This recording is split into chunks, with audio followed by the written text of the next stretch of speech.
Anggota Komisi 8 DPR RI dari fraksi PKS, Wisnu Wijaya mendorong Kementerian Sosial memperluas jumlah penerima manfaat bansos beras di tengah melambungnya harga bahan pokok ini. Wisnu mengatakan ketidakmampuan pemerintah mengendalikan kenaikan harga beras berisiko menambah jumlah penduduk miskin di Indonesia. Mengacu pada panel harga Badan Pangan Nasional, Bappenas, harga rata-rata bulanan beras premium dan medium tercatat konsisten merangkak naik semenjak awal 2023.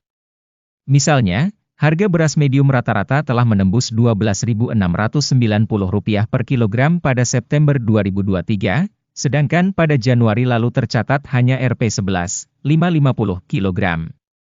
Sementara, harga beras premium kini mencapai Rp14.330 per kilogram dibandingkan harga sebelumnya pada Januari lalu yang berkisar Rp13.140 per kilogram. Pemerintah, salah satunya melalui Kemensos, perlu memperluas jumlah penerima bansos beras guna menjaga daya beli kelompok bawah dan menengah. Terkait kelompok menengah ini perlu mendapat sorotan mengingat mereka termasuk dalam kelompok rentan dalam situasi ini.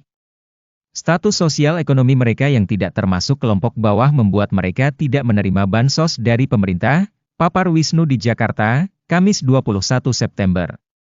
Anggota DPR fraksi PKS ini membeberkan, jumlah kelas menengah rentan di Indonesia mencapai 115 juta penduduk dan berisiko turun kelas akibat kenaikan harga beras belakangan ini. Untuk itu, lanjut Wisnu, fokus pemerintah dalam penyediaan jaring pengaman sosial sebaiknya tidak hanya tertuju pada 25 juta penduduk miskin, tetapi juga menyasar kelompok menengah yang rentan tersebut. Beras memiliki bobot konsumsi terbesar bagi kelas menengah ke bawah. Misalnya, beras memberi sumbangsih untuk garis kemiskinan di desa mencapai 23,7%, sementara di kota sebanyak 19,3%. Upaya untuk memperluas penerima bansos beras minimal sampai 3 bulan ke depan diharapkan bisa menanggulangi tekanan terhadap risiko kenaikan angka kemiskinan, jelas anggota DPR Dapil Jateng 1 ini. Mengacu pada data terbaru BPS per Maret 2023, jumlah penduduk miskin di Indonesia menyentuh 25,09 juta orang atau mencapai 9,39%.